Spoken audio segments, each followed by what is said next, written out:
হ্যাঁ, রাত 12টা বাজে তুমি ঘুমায় গেলা, মা ঘুমায় গেল, বাপ ঘুমায় গেল, বিবিও ঘুমায় গেছে, পাড়া পড়শি ঘুমায় গেছে। আল্লাহ বলেন আমি তো ঘুমাই নাই বান্দা, আমিও তো ঘুমাই নাই।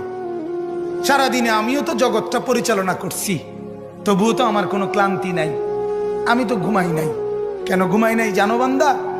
রাতের 2টা বাজে যদি তোমার পেশাব করতে হয়, রাতের 3টা বাজে যদি তোমার দরজা খুলতে হয়, তখন যদি তোমাকে উঠতে হয়, আর আমি যদি ঘুমায় যাই বান্দা, তোমারে চোখ মেলে দিবে কে?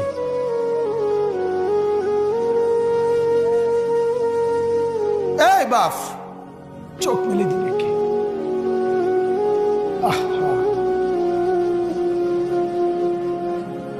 আল্লাহ আমাদেরকে মাফ করে। কোরআনুল কারীমের মধ্যে আল্লাহ তাআলা বলছে ওয়া হুয়াল্লাযী ইয়াতাওয়াফফাকুম